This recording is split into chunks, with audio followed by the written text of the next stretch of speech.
Asiento. Gracias. Muy bien, estoy atrasado en este tema. Tuve 3 domingos afuera y el domingo pasado insistí un momentito, entonces debemos retomar el tema porque el tema tiene que ver con la bendita esperanza de la venida, por supuesto, de nuestro amado Señor por la Iglesia.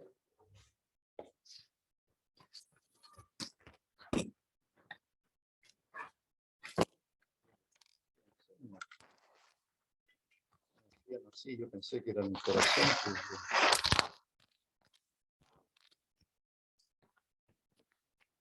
Muy bien. Así que en Juan 14 tenemos la promesa de nuestro Señor a los discípulos. En realidad estaba mirando que hay 2 promesas que el Señor hace a discípulos que están en una condición, en un estado emocional de tristeza, de temor. Son los 2 vocablos que aquí aparecen. Uno está en el capítulo 14 cuando el Señor le dice, no se turbe vuestro corazón. La turbación de ellos es porque el Señor les ya ha anticipado, no era la primera vez, pero vuelve a insistirle que Él se va. Él se va. Eso, por supuesto, ha sido de alguna manera una noticia muy fuerte para ellos, un golpe muy fuerte para ellos, que el Señor se vaya de ellos. Y entonces el Señor le dice en Juan 14, no se turbe vuestro corazón, creéis en Dios, creed también en mí. En la casa de mi Padre muchas moradas hay, voy a preparar lugar para vosotros, y si os prepararé lugar, vendré otra vez, os tomaré a mí mismo, para que donde yo estoy, vosotros también estéis. Y esa es la esperanza bendita, esa es la esperanza que debe animarnos cada día. El Señor viene. No sabemos cuándo, pero el Señor viene. Esa esperanza debe animarnos, esa esperanza debe ser una exhortación diaria para que nuestras vidas sean vidas donde realmente el Señor reciba toda la honra y la gloria.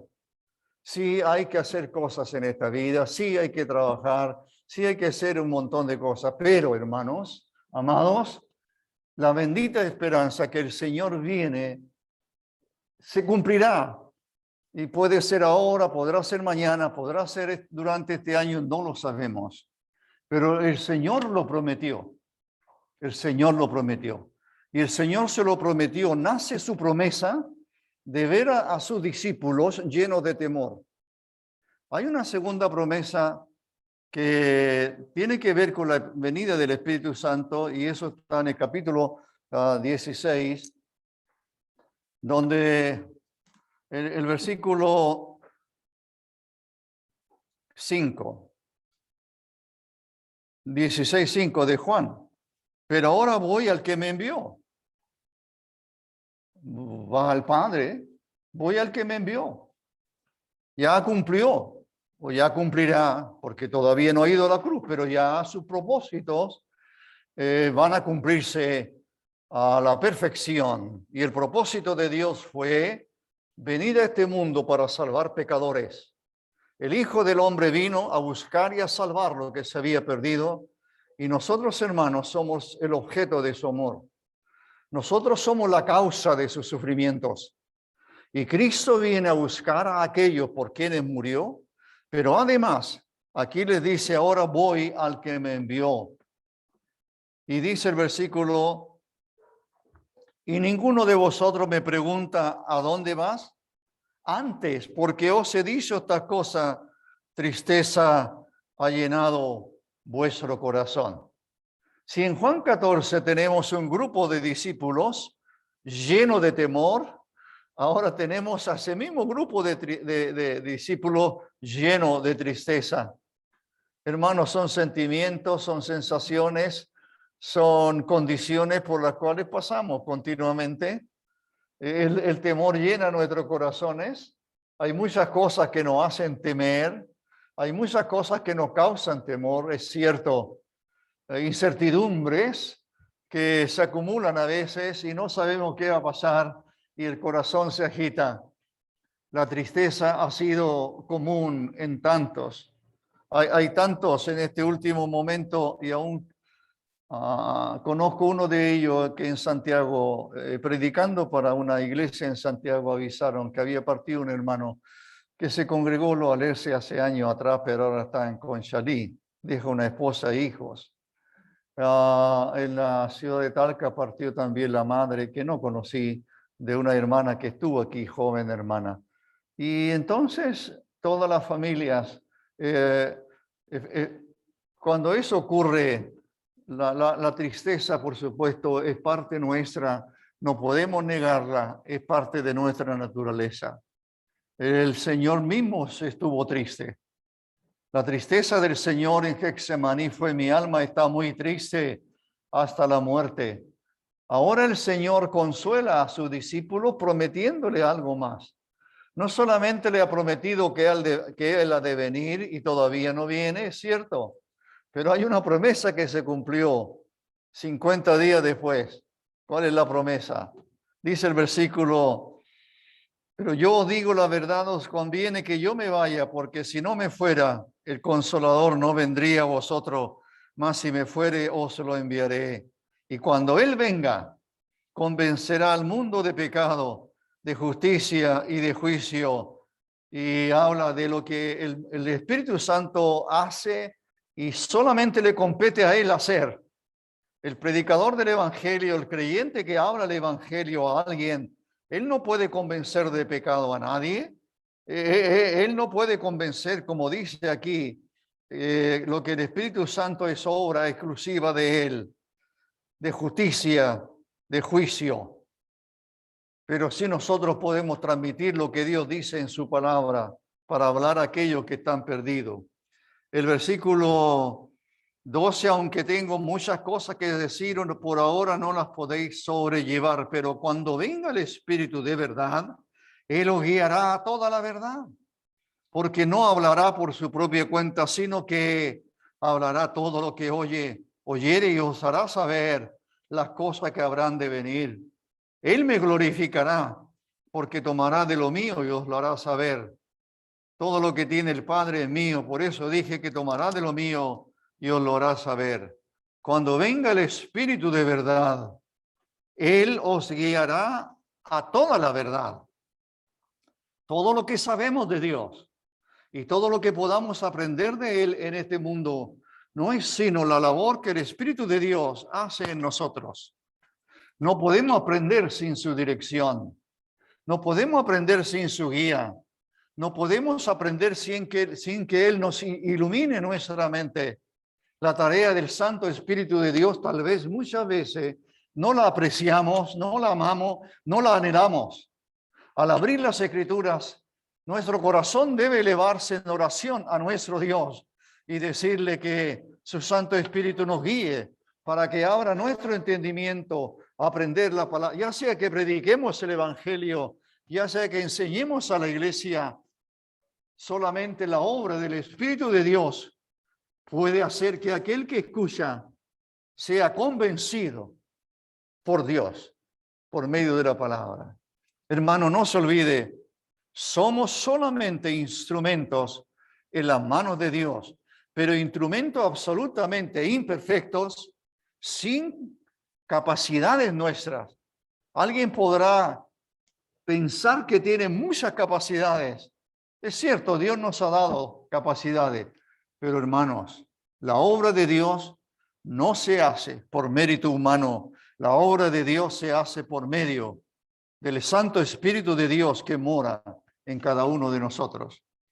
El Espíritu Santo dice aquí, cuando venga el Espíritu de verdad, el 13, Él os guiará a toda la verdad.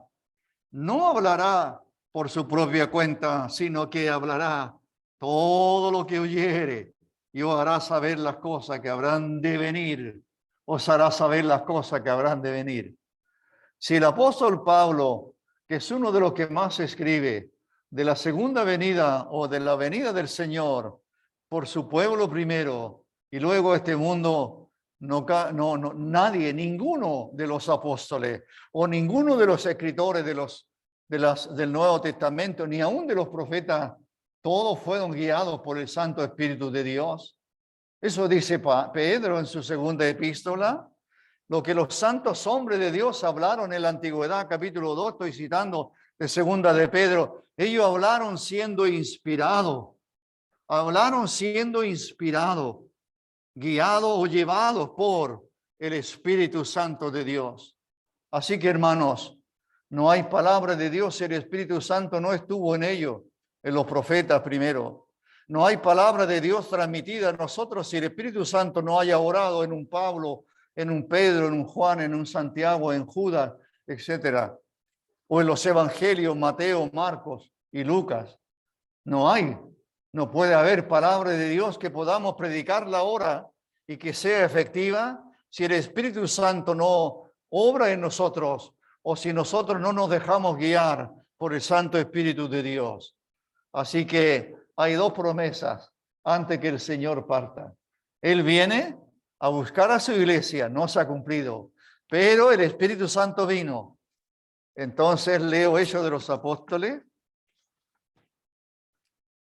Algunas cosas he dicho antes, pero necesitaba reinsertarme a lo que había dicho antes. Creo que esa es la...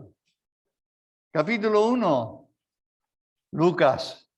Lucas escribe el Evangelio, Lucas escribe Hechos de los Apóstoles después de una acuciosa investigación, no siendo él judío, no habiendo conocido al Señor, no habiendo quizás conocido la Palestina, pero este hombre se dedicó a investigar acuciosamente para llegar a escribir el Evangelio primero y luego Hechos de los Apóstoles. El 6 del capítulo 1, entonces los que se habían reunido le preguntaron diciendo, Señor, ¿restaurarás el reino de Israel en este tiempo? El pensamiento esto es 100% judío. Los discípulos no tienen idea de iglesia. ¿Cuándo el Señor les enseñó de la iglesia? Mencionó la iglesia en el Evangelio, 2 veces en el Evangelio según Mateo, mencionó la iglesia. Las puertas del Hades no prevalecerán contra ella, con la iglesia. Menciona la iglesia en otro acto como de disciplina que se ha usado mucho. Son los únicos 2 pasajes donde aparece mencionada la iglesia. Pero Pedro y Juan y todo no tenían idea. ¿Qué es lo que es la iglesia? Ahora están el Señor, se irá al cielo. Han pasado 40 días de la obra de Cristo en la cruz y ahora se reúne con ellos en las afueras de Jerusalén. Y entonces los discípulos tienen metido en su cabeza, en su corazón, tienen metido algunas interrogantes. Ya lo habían hecho saber en Mateo 24, cuando el Señor dijo, no quedará piedra sobre piedra que no sea destruida, refiriéndose al templo en Jerusalén. Y entonces los discípulos dijeron, Señor, ¿cuándo serán estas cosas? ¿Y qué señal habrá de tu venida y del fin del siglo? ¿En qué están pensando los judíos, los apóstoles, aquellos que son judíos? Ellos están pensando en Israel, su nación. Todo gira alrededor de su nación. Todavía no hay esa salida hacia los gentiles. Y entonces ahora otra vez el Señor está a punto de ascender. Han pasado 40 días y le dicen, Señor, ¿restaurarás el reino a Israel? Le interesa a Israel. La iglesia no está todavía en ellos. No está en su corazón, no está en su pensamiento. No conocen lo que será la iglesia.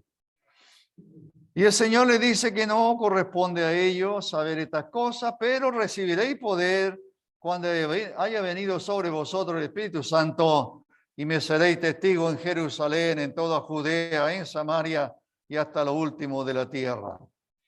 Si el Espíritu Santo, según Juan 16, sería quien os revelaría toda la verdad, si el Espíritu Santo es el maestro en nosotros para enseñarnos la palabra de Dios, el Espíritu Santo aquí es el que llena de poder al siervo de Dios. El Espíritu Santo es el que llenará de poder al hombre que habla de Cristo, a la mujer que habla de Cristo. El Espíritu Santo mora en nosotros. Y otra de las tareas, aparte de enseñar, una segunda tarea es que nosotros no seamos timoratos o temerosos o miedosos para hablar, predicar el evangelio glorioso de Cristo. ¿Por qué? Porque el Espíritu de Dios mora en usted, mora en mí, mora en nosotros. El Espíritu Santo de Dios. Y una de sus tareas es darnos ese poder que necesitamos para poder servirle. Y entonces, estando ellos, bueno, me seréis testigos en Jerusalén, Judea, Samaria, hasta lo último de la tierra, y así fue. Usted encontrará un Felipe predicando en Samaria. Eso ya habría sido incomprensible, y fue incomprensible tal vez para muchos, que Felipe, el evangelista, el mismo que le predicó al etíope, ahora sea trasladado por el Espíritu de Dios. Fue trasladado. El Espíritu de Dios le dijo a Felipe, júntate a ese carro. El Espíritu Santo, una vez que le predicó y Felipe se va, el etíope se va, el Espíritu Santo lo toma y aparece predicando en Azoto y luego está predicando en Samaria. Felipe no es de los 12, es un evangelista, así se le llama. ¿Un evangelista? Un evangelista es don de Dios. Así dice el apóstol cuando escribe a los Efesios. El evangelista es uno que ha sido dotado por el Señor. Es un don a la iglesia. Necesitamos evangelistas. Así como necesitamos maestros y pastores, son los 3 dones que aparecen allí. No puede haber una iglesia local sin estos dones dados por Dios a la iglesia. Y aquí están estos discípulos llenos de poder. Felipe está lleno de poder. Los discípulos recorren. Después llegarán a Antioquía, predicarán el evangelio en aquella ciudad gentil y se convierten muchos. ¿Por qué?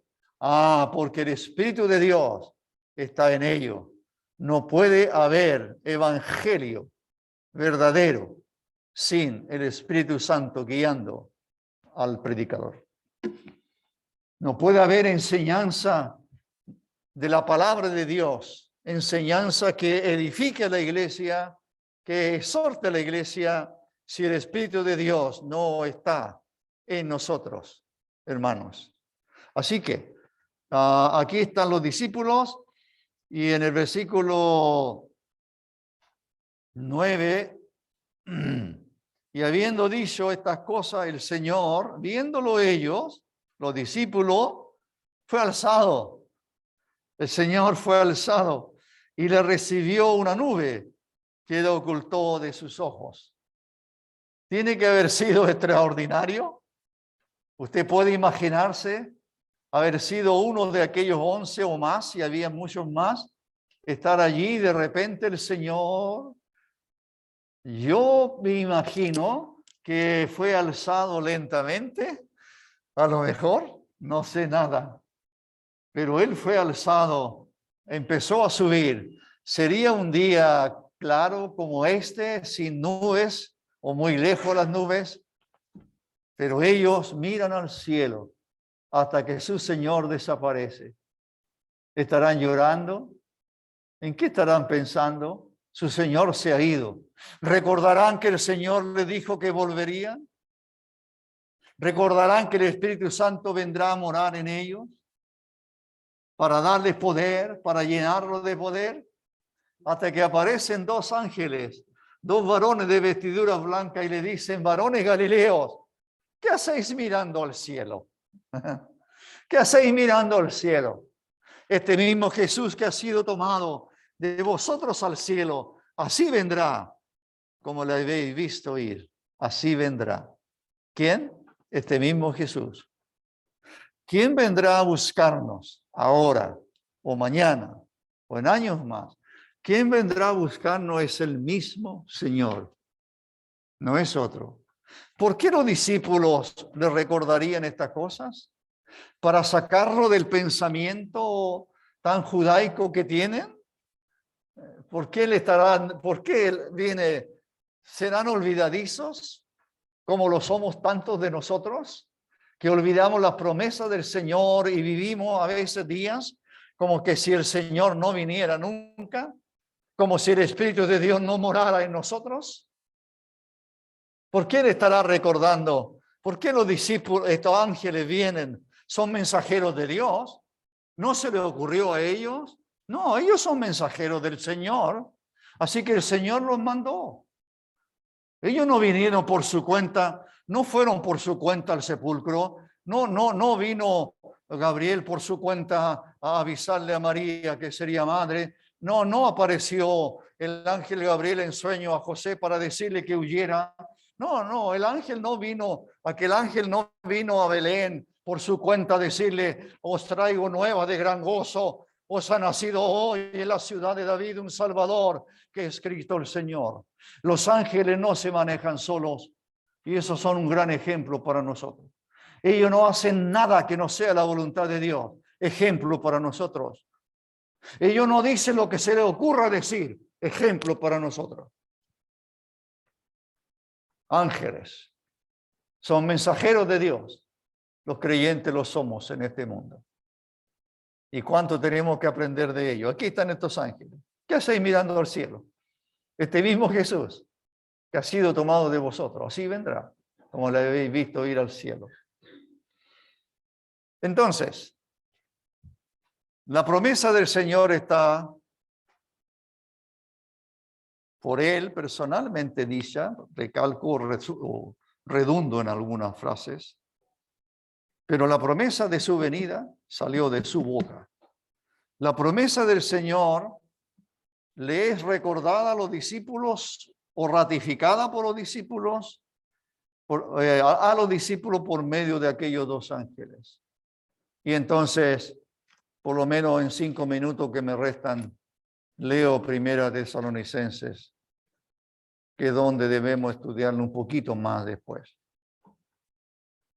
Este es el pasaje que más conocéis.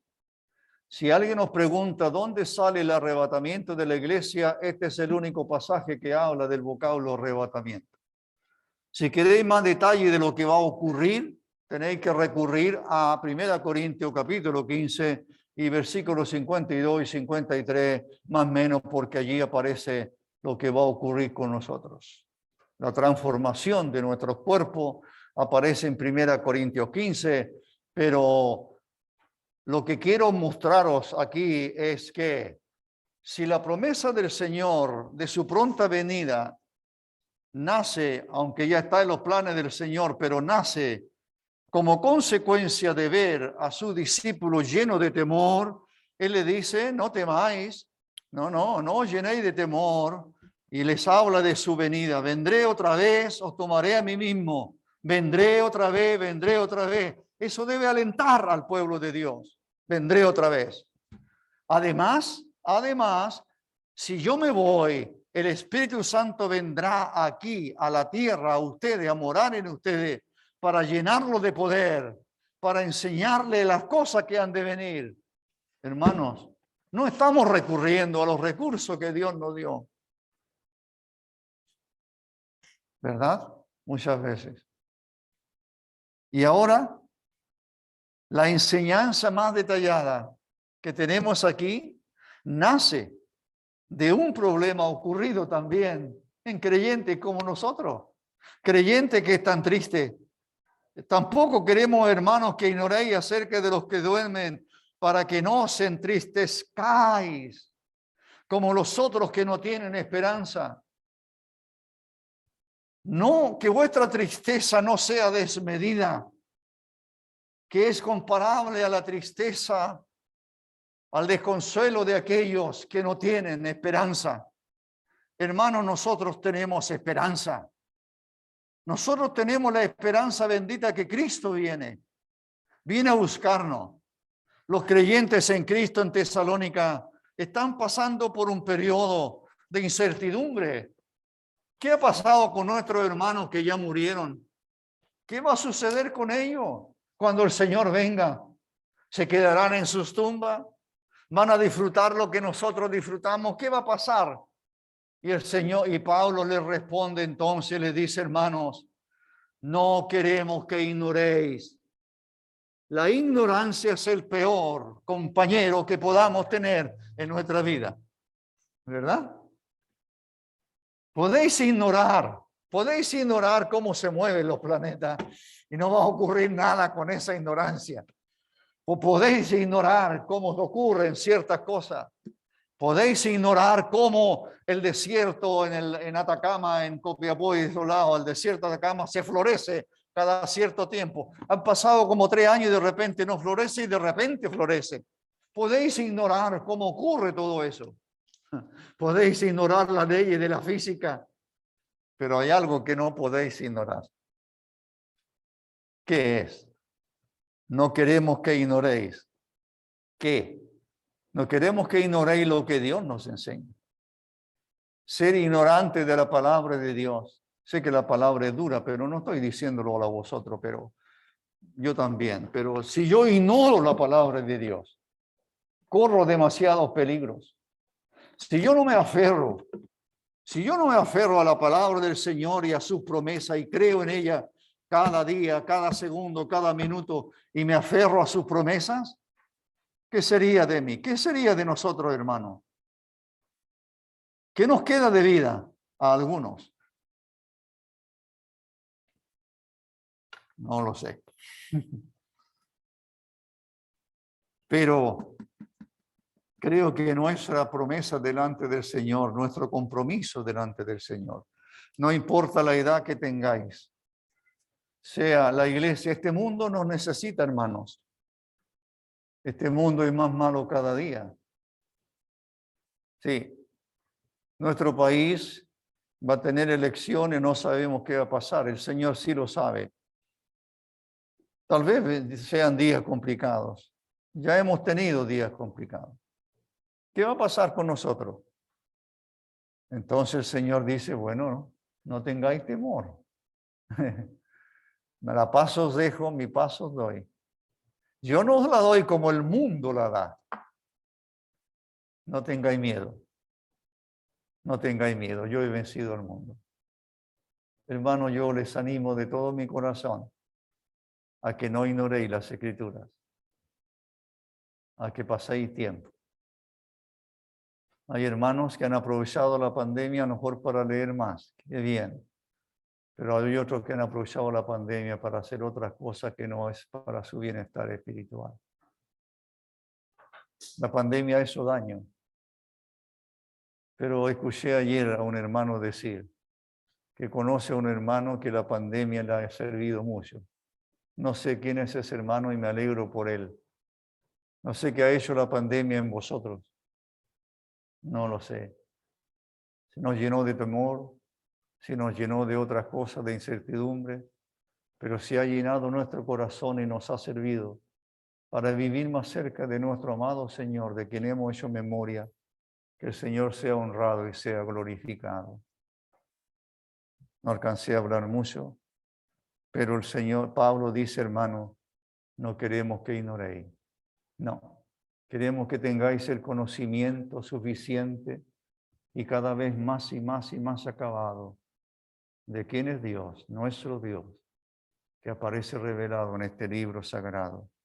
No queremos que ignoréis, porque si ignoráis, entonces os llenaréis de tristeza como aquellos que no tienen esperanza. Por tanto, dice el 18, alentaos, hermanos, alentaos. Alentaos los unos a los otros. Alentaos. Hay hermanos que usted sabe que andan lejos.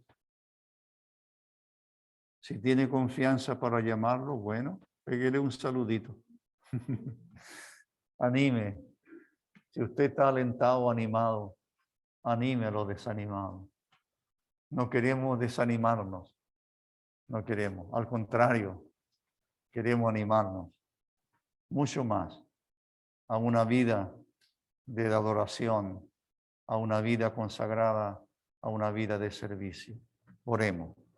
Padre nuestro, te damos gracias por la palabra bendita, las santas escrituras, como dirá el apóstol cuando escribe a aquellos hermanos en Roma, hablando del evangelio que había sido prometido antes por los profetas en las santas escrituras. Señor, que amemos tu palabra, porque si amamos tu palabra, entonces te amamos a ti. Entonces, cuando investigamos, cuando pasamos tiempo con tu libro, entonces estamos descubriéndote mucho más. Oh Señor, que la esperanza bendita, que nuestro Señor viene pronto a buscar a su amada iglesia, llene nuestros corazones cada día y vivamos en función de que el Señor viene pronto. Te damos gracias en el nombre del Señor Jesús. Amén. Bueno, saludamos.